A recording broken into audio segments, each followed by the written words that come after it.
Assalamualaikum warahmatullahi wabarakatuh. Kami dari kelompok 12 akan mempresentasikan hasil kerja dari kelompok kami, yakni pendalaman materi SKI di SMP, lebih tepatnya tentang perkembangan ilmu pengetahuan pada masa dua dinasti besar, yakni dinasti Umayyah dan dinasti Abbasiyah. Sebelumnya perkenalkan, saya Muhammad Fadilah Nur Aswari akan mempresentasikan tentang perkembangan ilmu pengetahuan pada masa dinasti Umayyah. Sebelumnya mari kita tarik mundur terlebih dahulu. Dinasti Umayyah dibagi menjadi dua periode. Periode pertama yakni di Damaskus, periode kedua yakni di Andalusia. Secara total, dinasti Umayyah berkuasa selama kurang lebih 275 tahun. Dibagi menjadi Daulah Umayyah di Damaskus selama 90 tahun dan Daulah Umayyah di Andalusia selama 275 tahun, sehingga total menjadi 365 tahun. Baik, pertama kita bahas tentang perkembangan ilmu pengetahuan pada masa dinasti Umayyah yang pertama, yakni di Damaskus. Perkembangan ilmu pengetahuan pada masa dinasti Umayyah di Damaskus tidak lepas kaitannya dengan salah satu orang ilmuwan yang mana membuat karya-karya buku-bukunya begitu tercetak terkenal di mana-mana. Beliau seperti pembuka tabir keilmuan dalam Islam, yakni Al-Farabi.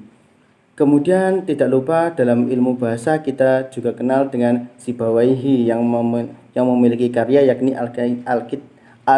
memiliki karya berjudul Alkitab, yang mana menitik perhatian pada unsur-unsur kebahasaan. Pintu-pintu ilmu pengetahuan ini kemudian ditebar dan dipakai sebagai landasan-landasan ataupun rujukan-rujukan ilmuwan-ilmuwan berikutnya. Sehingga meskipun perkembangan ilmu pengetahuan cukup pesat pada dinasti Umayyah yang pertama, tetapi perkembangan ini akan jauh lebih pesat lagi pada periode dinasti Umayyah yang kedua. Kita masuk ke dinasti Umayyah periode kedua yakni di Andalusia yang berkuasa selama 275 tahun. Di Andalusia sendiri ada 3 khalifah terkenal yang membuat dinasti Umayyah di Andalusia mencapai puncak kejayaannya, yakni Abdurrahman I, Al-Hakim, dan kemudian Al-Hisham II. Ketiga khalifah ini membuat dinasti Umayyah di Andalusia semakin terkenal.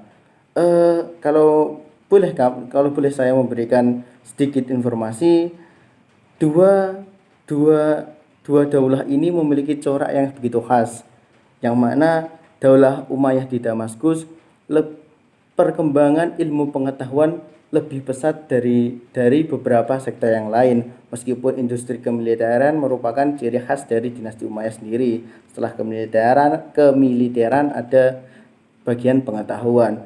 Sedangkan untuk di Andalusia perkembangan ilmu pengetahuan juga pesat, tapi lebih pesat lagi tentang kebudayaan. Hal ini dapat kita buktikan ketika kita ke Spanyol. Di wilayah Cordoba kita dapat melihat beragam bangunan-bangunan megah dan khas, yang mana hal tersebut merupakan hasil arsitektur Islam membangun bangunan yang megah tetapi tetap bernafaskan Islami.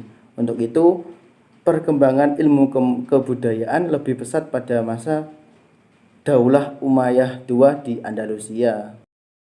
Bismillahirrahmanirrahim.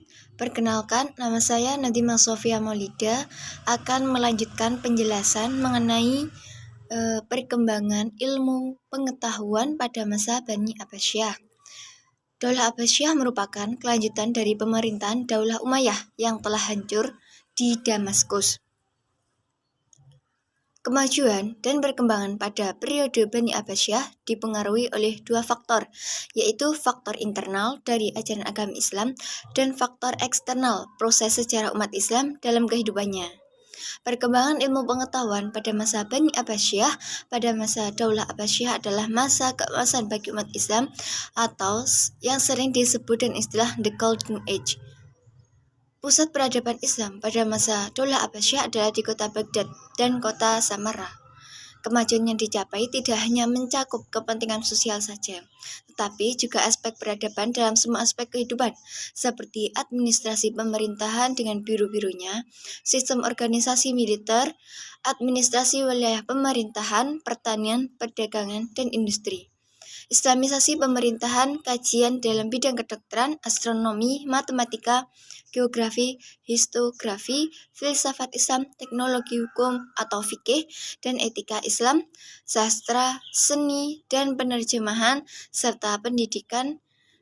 Kesenian arsitektur meliputi pendidikan dasar atau kutab, menengah, dan perguruan tinggi, perpustakaan dan toko buku, media tulis seni rupa, seni musik, dan arsitek. Hikmah mempelajari sejarah pertumbuhan ilmu pada masa Daulah Abbasiyah, meningkatkan keimanan kepada Allah SWT dengan melaksanakan segala perintahnya dan menjauhi larangannya, menumbuhkan semangat menuntut ilmu, baik ilmu agama maupun ilmu dunia, seperti yang telah dicontohkan oleh para cendekiawan Islam.